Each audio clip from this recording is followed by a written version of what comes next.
Mucho antes de nuestro tiempo, los hombres construyeron enormes edificaciones de piedra. ¿De dónde vienen? ¿Qué quieren expresar? ¿Y cómo pudieron mover esas enormes y pesadas piedras?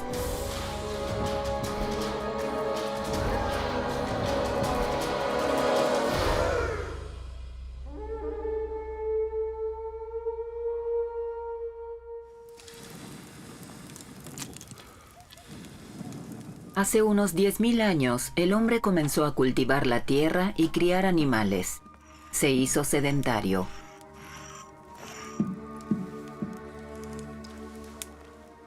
Los hombres del Neolítico no eran diferentes a nosotros. También apreciaban las cosas buenas de la vida. La herencia neolítica todavía está viva hoy. Los hombres del Neolítico fueron los primeros en volverse muy dependientes de los bienes materiales. Y esa dependencia la tenemos hasta la actualidad.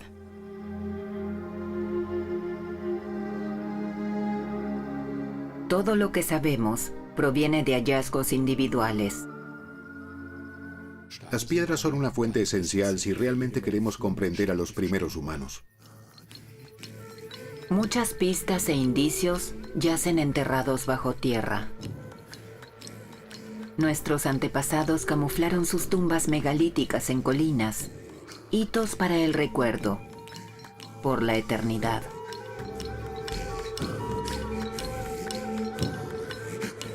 Los indicios más antiguos de culturas sedentarias se encuentran en las actuales Jordania, Siria, Palestina, el norte de Irak y el sur de Anatolia.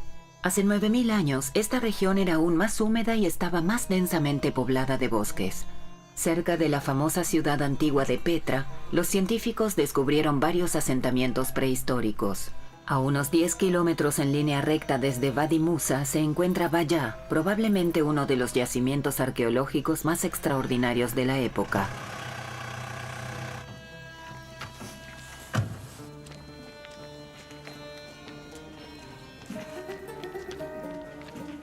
Marion Benz de la Universidad de Friburgo y su equipo intentan llegar al sitio de la excavación por primera vez en invierno.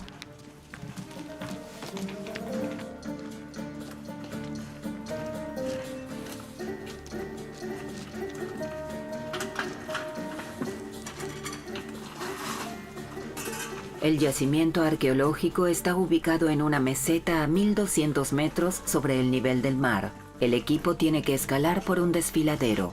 Después de la lluvia o la nieve, por aquí corre agua. Por lo tanto, es imposible ascender. Hoy el clima es benévolo. Marion Benz trabaja en el proyecto del director de excavación Hans-Georg Gebel de la Comunidad de Investigación Ex Oriente. Este berlinés experto en prehistoria encontró este lugar especial hace más de 20 años.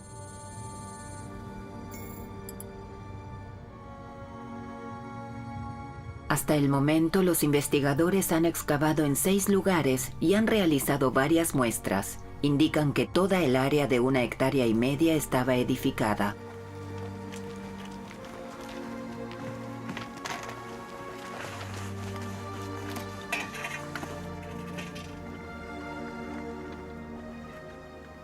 El motivo por el que el ser humano se estableció aquí es uno de los grandes misterios. Quizás debido a la necesidad de protección, porque el acceso a este desfiladero se puede cortar muy fácilmente. O porque toda la región estaba muy poblada y se retiró aquí a la meseta. Así es que sabemos que era una sociedad agrícola. Tenían ganado, algunos criaban ovejas, cabras. Ciertamente estaban especializados, es decir, había especialistas en esta sociedad. Ya había una diferenciación, pero no hemos podido probar definitivamente una jerarquía o diferentes estatus.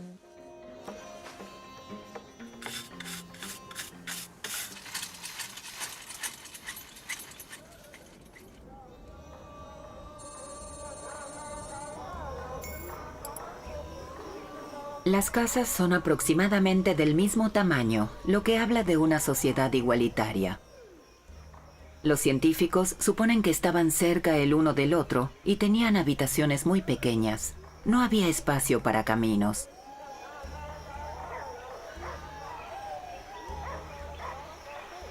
Probablemente la vida cotidiana se desarrollaba en los techos.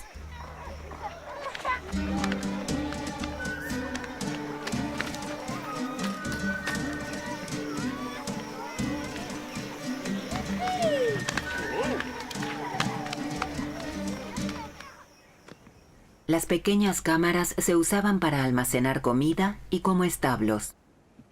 Este diseño fue planeado muy estrictamente desde el principio. Medimos, por ejemplo, que estos 3 pasadizos están a la misma altura.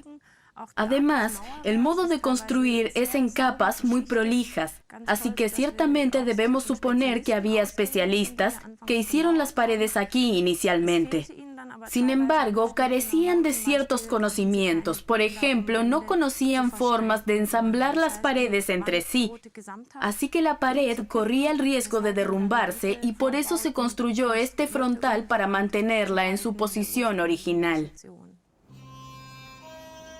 Como Valla fue construida con piedra, una parte de la historia puede ser reconstruida. Sin embargo, las casas dicen poco sobre los pensamientos y creencias de los habitantes. Para ello, las tumbas son más adecuadas a este propósito. En algunas edificaciones, el equipo del Ex Oriente ya había desenterrado sepulturas de la Edad de Piedra. Un hallazgo del verano de 2016 muestra qué tan cerca vivía la gente de sus muertos cuando los arqueólogos observaron el presunto piso. Lo mejor de esta sala es que aquí encontramos 3 tumbas diferentes. Una es una tumba colectiva donde fueron sepultados juntos adultos y niños. Luego, una sepultura individual muy sobresaliente fue sepultado con accesorios muy costosos. Y una tumba doble de niños donde fueron enterrados 2 niños pequeños, uno de entre 3 y 5 años y un bebé. El análisis genético podría ayudar a determinar quiénes estaban emparentados. Aún no está claro si el material óseo se ha conservado lo suficiente. Los resultados se esperan con impaciencia. Los arqueólogos pasan la mayor parte del año detrás de la computadora para evaluar sus datos. Para esto deben documentar la condición original del sitio arqueológico respectivo con la mayor precisión posible. La excavación de Valla muestra un asentamiento al parecer autónomo, sin jerarquía aparente. ¿Un logro social de nuestros antepasados? Hay que imaginar a más de 1000 personas establecidas por más de 500 años en un espacio estrecho rodeado por desfiladeros profundos. Es decir, que convivían de un modo muy concentrado, muy juntos y sin conflictos. Es un logro social que el ser humano hizo posible en ese entonces, a pesar de que recién estaban convirtiéndose en sedentarios. No está claro por qué fue abandonado finalmente el asentamiento. Hasta el momento no se han podido detectar signos de violencia. Es posible que los antiguos habitantes ya explotaran la zona deforestando los bosques y dejando que las cabras comieran todo. O la tierra fuese devastada por una sequía. Normalmente hay varios factores desencadenantes que hacen que un pueblo se ponga en marcha. Los científicos pueden demostrar que un fenómeno climático cambió considerablemente las condiciones de vida en todo el Mediterráneo.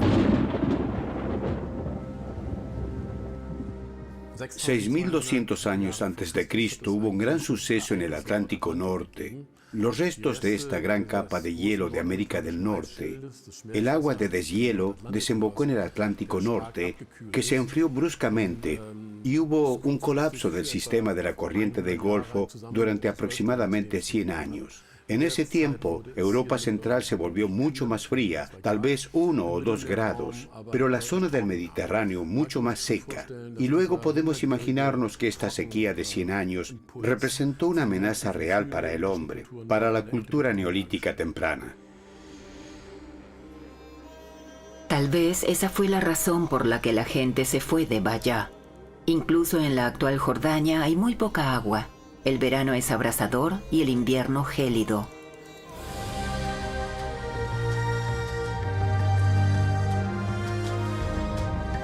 El cambio climático hace alrededor de 8.000 años deja huellas en toda Europa, Medio Oriente y África del Norte.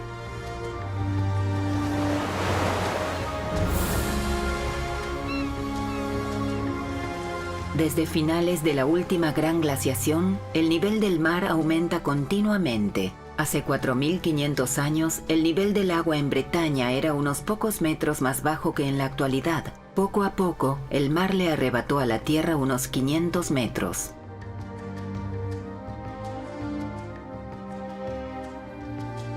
El arqueólogo Serge Cassin se ocupa desde hace muchos años de la prehistoria de Bretaña. Él cree que muchos restos de la Edad de Piedra están sumergidos en el mar. El aumento en el nivel del mar sin duda depende de las variaciones climáticas, de la edad de hielo y de los períodos postglaciales, y así sucesivamente.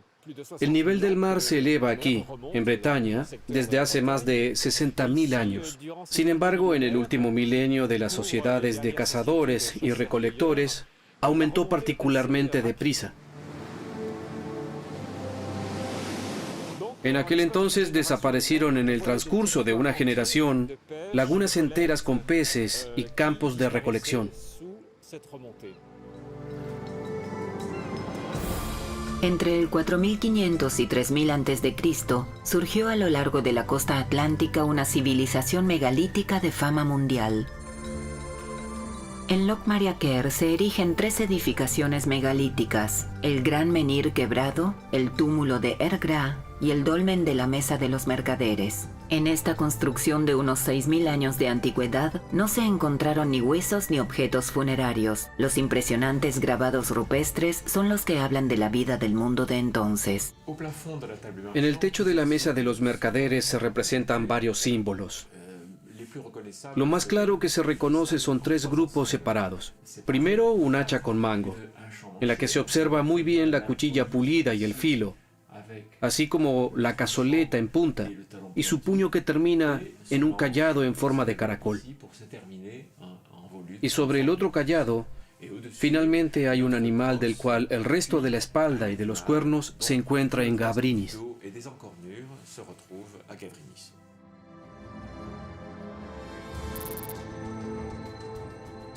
Gavrinis es una isla en el Golfo de Morbihan, por lo tanto tiene que haber habido transporte de carga por agua.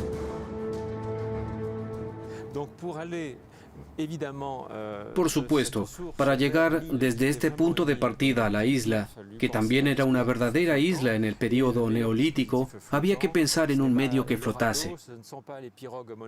Pero el mejor objeto flotante no es una balsa ni una canoa, sino un verdadero bote con tablas atadas y bien apretadas que tiene suficiente impulso. Y estamos hablando de unas 23 toneladas en el caso de la placa de Gavrinis. Debemos suponer que tenía el tamaño de un barco.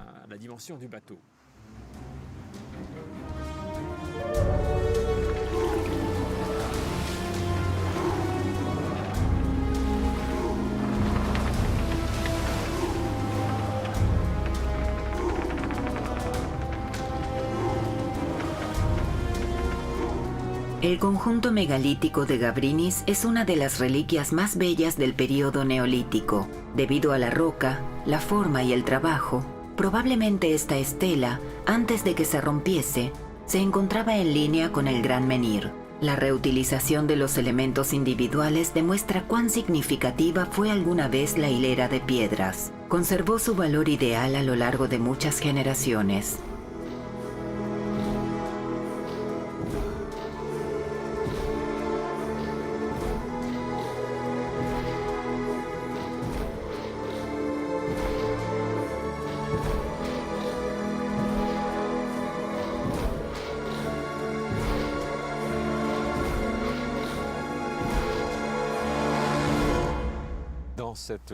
En esta especie de competición, en este gigantismo, el Gran Menhir ciertamente representa el mayor logro.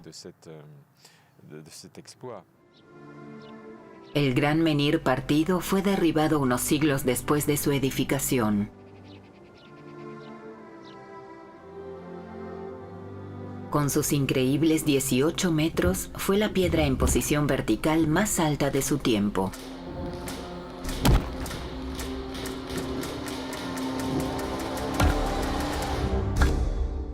El recuerdo es un elemento crucial para comprender estas edificaciones monumentales.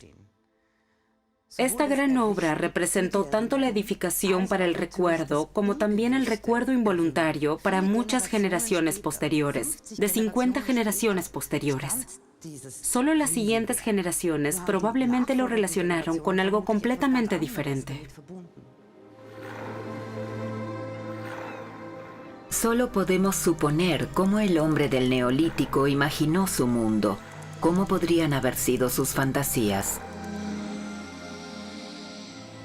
Las piezas individuales del rompecabezas de cómo representaban el mundo se encuentran en las paredes del Manet Lud, también en la localidad bretona de Locmaria-Quer. A primera vista apenas se reconocen los grabados en piedra. En una observación en más detalle, estos cuentan historias.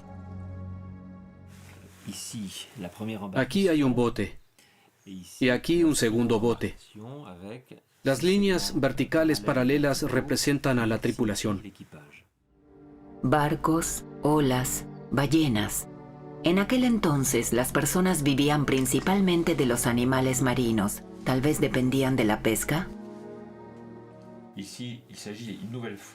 Y aquí encontramos la forma de una ballena, con el cuerpo que se muestra claramente y una aleta cuadrada.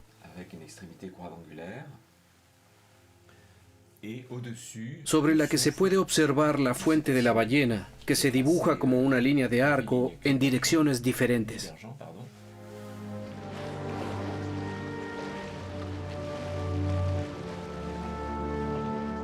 No está claro si el cachalote simbolizaba un animal salvaje peligroso o si era un animal tótem y se entendía como parte de la sociedad de entonces en el Golfo de Morbihan.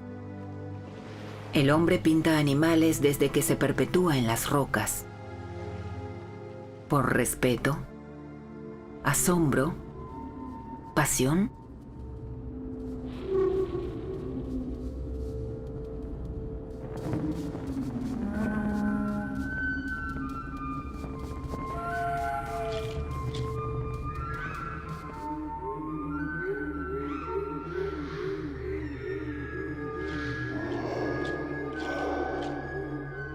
En algunas ocasiones se crearon pinturas muy inspiradas, ingeniosas, grabados muy elaborados o decoraciones en relieve.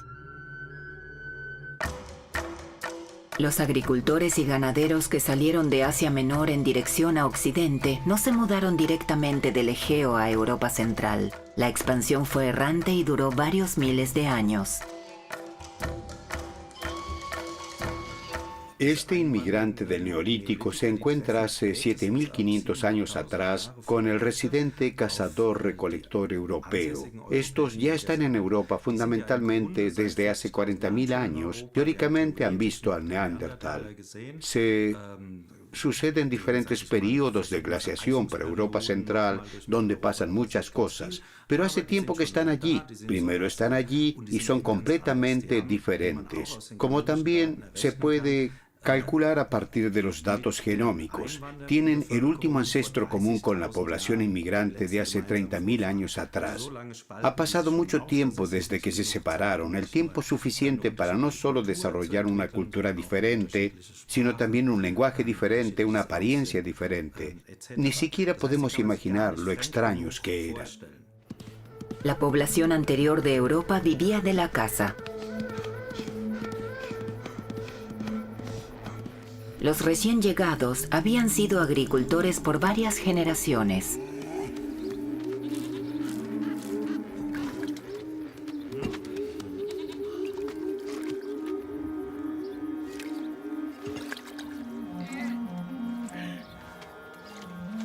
Hay muy pocos hallazgos significativos de cazadores y recolectores.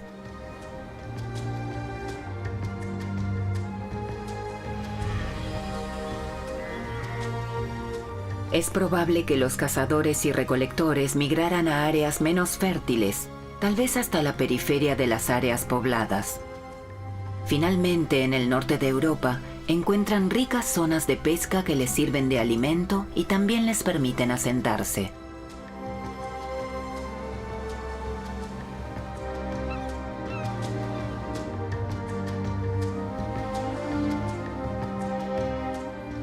En la costa de Connemara, en Irlanda, los investigadores estudian cómo el hombre hizo frente a esta fase de transición. Esta es la única colina de su tipo en este tramo de 30 millas de costa. Por eso es un lugar muy importante. La montaña de Conchas sobrevivió, pero probablemente fue mucho más grande en el pasado. Las conchas indican una ubicación estacional, una parte del año se pasaba aquí, o un cierto ciclo de vida. También hay otras montañas de conchas en la costa, pero son mucho más pequeñas. Esta es enorme. Por eso es especial. Quizá también era una especie de lugar sagrado. Estamos tratando de examinarla antes de que sea completamente destruida por la erosión.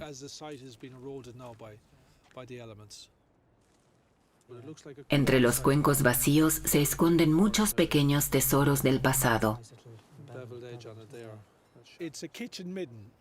Este es un cúmulo de desechos de cocina.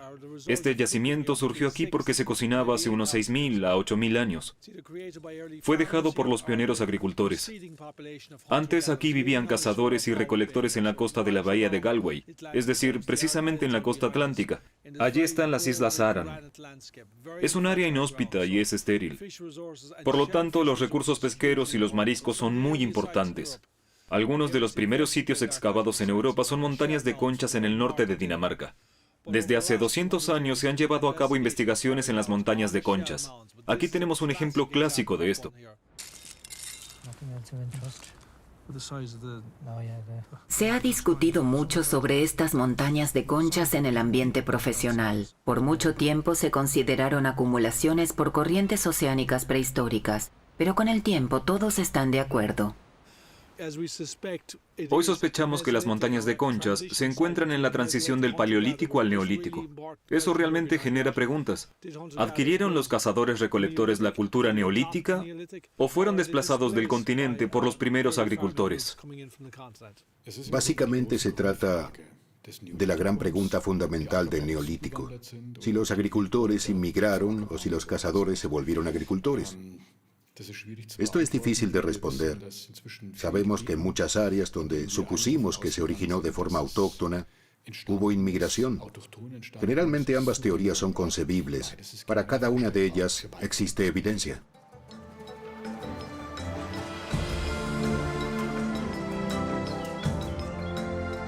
A las montañas de conchas le siguen en el norte de Europa entre 3800 y 2800 a.C. las sensacionales edificaciones hechas de piedra.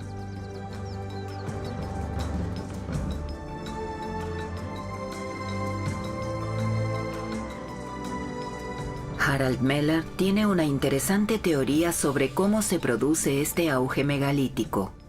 Todo el norte de Alemania y también grandes partes del norte de Europa Central estaban cubiertos por enormes piedras que fueron traídas por los glaciares durante la Edad de Hielo. Los hombres eran cazadores y recolectores, por lo que estas piedras no les molestaban.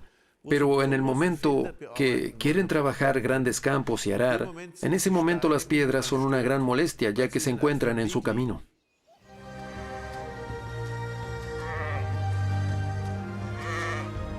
El hombre aprendió cómo mover grandes cargas, un paso crucial en la historia humana.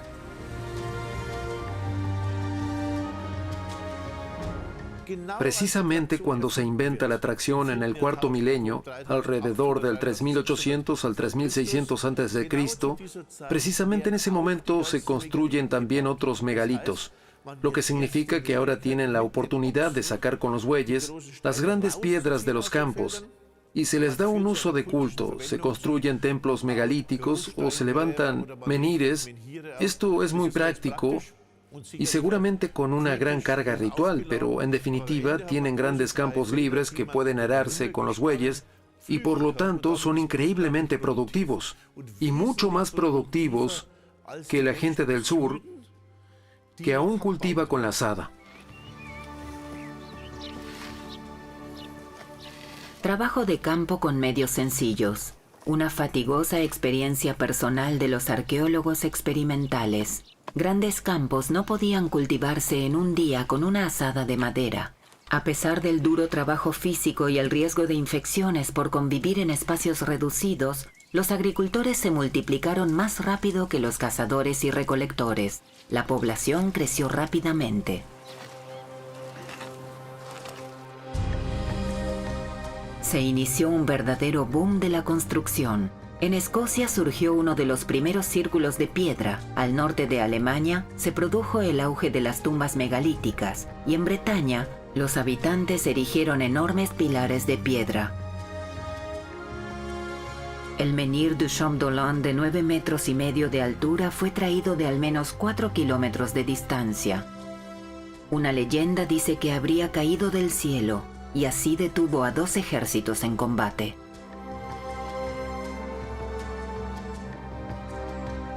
El menhir de la Tremblay mide 8 metros y pesa unas 160 toneladas. Debido al terreno blando se ha inclinado.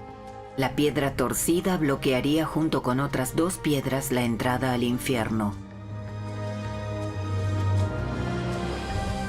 En Karnak hay más de 3.000 menhires. ¿Qué motivó a la gente en aquel momento a realizar semejantes esfuerzos? El arqueólogo Serge Cassin se ha ocupado de esta pregunta desde hace años.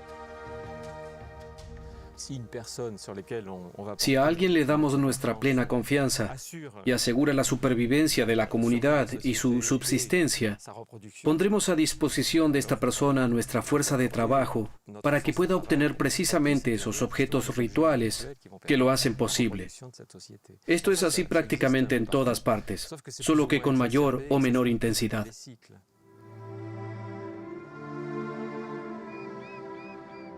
Al norte de Bretaña, nuestros antepasados construyeron el túmulo de Barnené.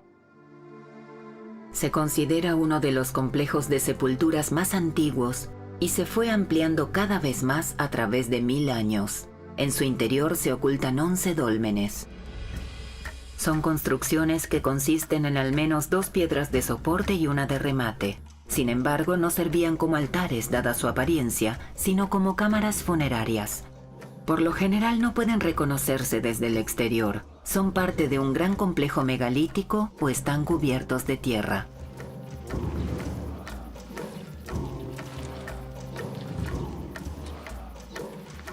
Incluso un buey solo puede tirar de una piedra sobre una superficie plana. Por lo tanto, los constructores de la Edad de Piedra también tuvieron que crear primero una rampa para el animal de tiro.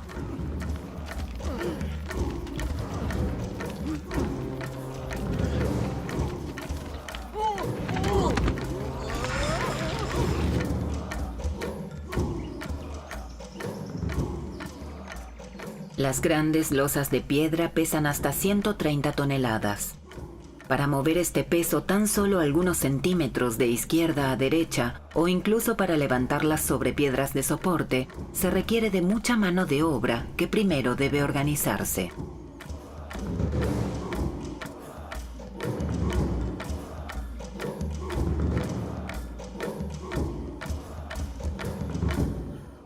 Creo que la voluntad era expresar monumentalidad, tal vez también eternidad. La cuestión, aunque la mayoría eran complejos de sepulturas, no era solo colocar sepulturas para que el fallecido yazca bajo tierra y apenas se viese algo, sino que tal vez haya tenido una marca, porque los nacidos posteriormente ni siquiera sabrían que allí yacían muertos. En realidad se trata de construir para la eternidad.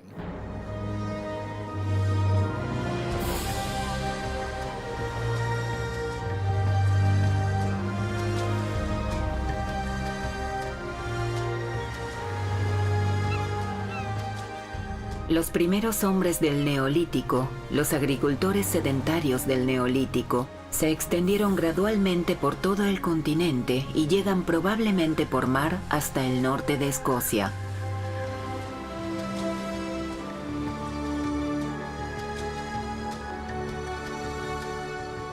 En las Islas Orcadas crean el centro más importante del norte de Europa de aquella época, el Ness de Brodgar.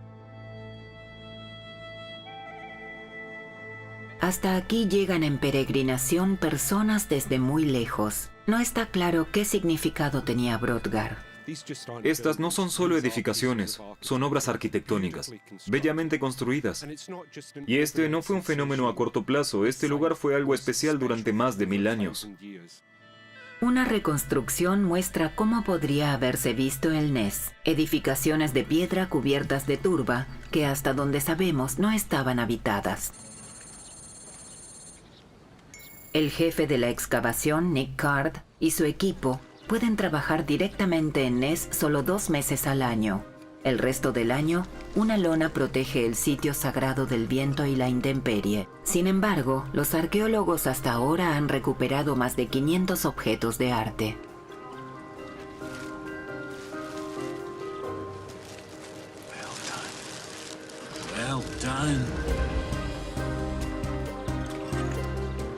Cada objeto encontrado podría revelar algo acerca del misterioso Ness, porque nadie sabe lo que ocurría aquí.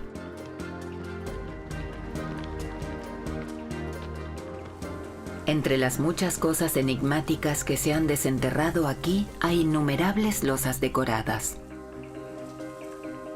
Algunas de ellas estaban pintadas de colores.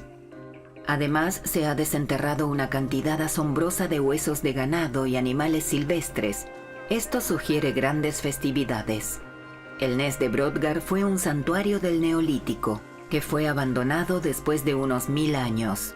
Hasta ahora aquí se han buscado en vano rastros de la Edad de Bronce. El color parece haber sido una parte muy importante de la vida cotidiana del hombre del Neolítico. Y de alguna manera, tenemos suerte en Ness de que algunas áreas están muy bien conservadas. De esta forma pudimos proporcionar evidencia del uso del color, no solo en la cerámica, sino de hecho en las paredes de las edificaciones. En las Orcadas, el equipo de Nick Card ha encontrado el testimonio hasta la fecha más antiguo de una pared pintada. ...4.000 kilómetros al sur se encuentra la isla de Malta.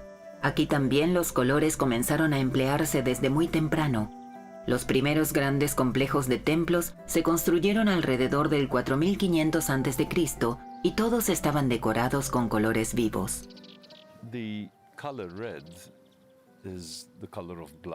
El color rojo es el color de la sangre. Si ahora suponemos que había una relación entre los sacrificios de animales y la recolección de sangre o el uso de sangre, entonces se podría suponer que el rojo era el color de la sangre que representaba la vida o la muerte del sacrificio animal. De este modo podría haber una relación entre el color y el ritual.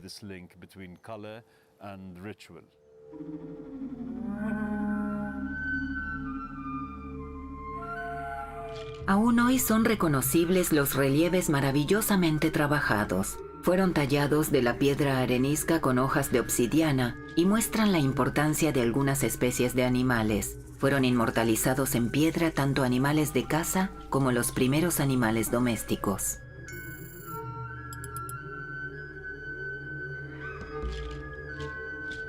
¿Qué misión o tarea tenían los primeros escultores?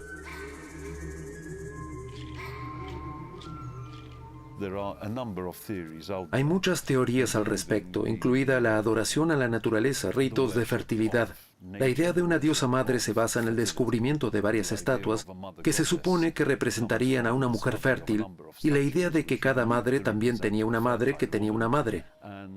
Pero la madre original de todas es la Madre Tierra. De la posición especial de la mujer hablan numerosas representaciones de exuberantes seres femeninos. La mujer no es solo fertilidad. La mujer también es poder. Obviamente también poder político. Y esta imagen vuelve a cambiar más tarde, por supuesto, pero al menos fue estable por varios milenios. Entonces podemos imaginar una relación de género muy equilibrada, donde el hombre no dominaba a la mujer. Además de los objetos de arte con carga espiritual, en el Neolítico se desarrollan las primeras mercancías. En el Neolítico, por primera vez, las personas comenzaron a definirse a sí mismas a través de sus bienes materiales. Invirtieron mucho tiempo en ello y también les dieron una carga simbólica a sus cosas. Es decir, una cosa recibe un valor ficticio y entonces se comercia con ese valor. Antes de que los investigadores accedan al asentamiento neolítico de Baya al sur de Jordania, deben trepar por un estrecho barranco de arenisca roja. De esta arenisca roja, sus habitantes elaboraron delicados anillos en forma de brazalete. Hay que imaginar que alguien trabajó este disco. Entonces se realizaron estos anillos. Esto es el producto de desecho. Y luego se pulieron hasta que se hicieron cada vez más delgados y al final se produce un anillo tan frágil que probablemente era demasiado delgado como para haberse usado alguna vez. Es decir, un golpe y por supuesto que este anillo se rompe. Probablemente por esto, estos anillos fueron usados como dinero para intercambiar por otras materias primas o incluso alimentos que se necesitaban aquí y se intercambiaban.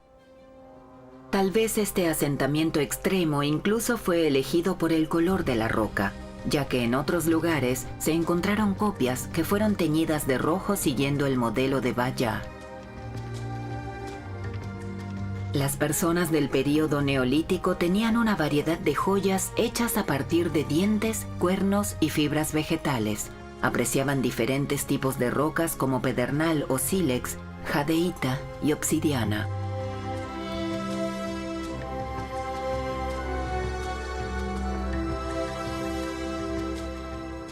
Especialmente valoradas eran las hachas de jade. Esta roca verde se comercializaba a través de largas distancias y sigue siendo fascinante aún hoy. Son un capital reluciente y bello, se usan durante hasta 1500 años y son transformadas repetidamente. Y un colega nuestro, Petrekin, ha descubierto que todas provienen de una misma fuente en los Alpes occidentales, concretamente de Monteviso, donde fueron extraídas e intercambiadas o comercializadas a 1500 kilómetros de distancia. Un yacimiento famoso se encuentra frente a la costa de Karnak, en Bretaña.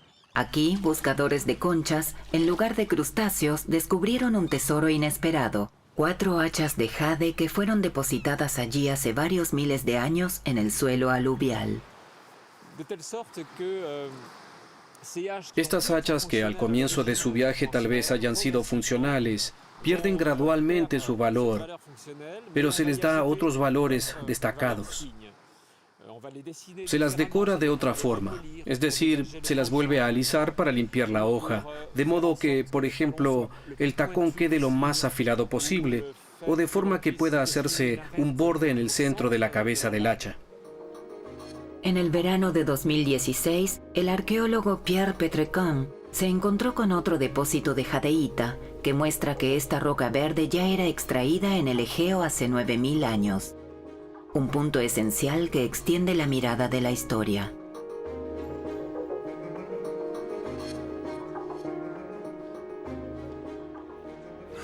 En el período neolítico no solo se comercializaba con rocas verdes, obsidianas o areniscas. Una materia prima popular eran también las conchas de los Spondylus. El arqueólogo experimental Marco Preseger intenta convertir una concha de ostra en un colgante.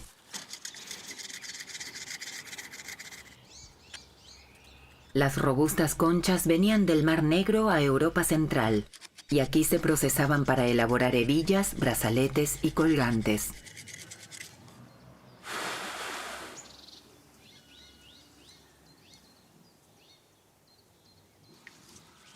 Se puede suponer que las mujeres y los hombres también se alegraban por obsequios de este tipo hace 5000 años.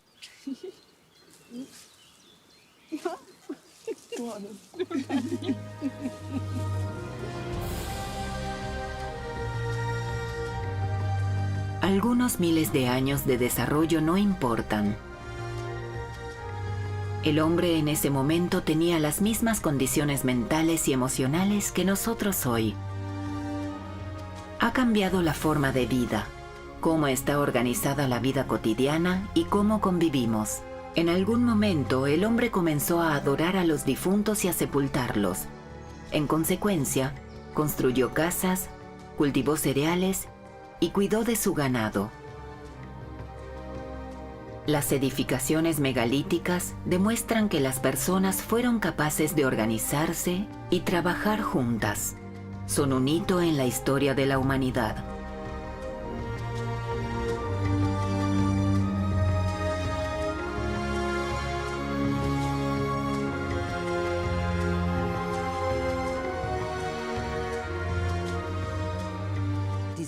Este logro de la civilización de Oriente efectivamente llegó a Europa con los migrantes.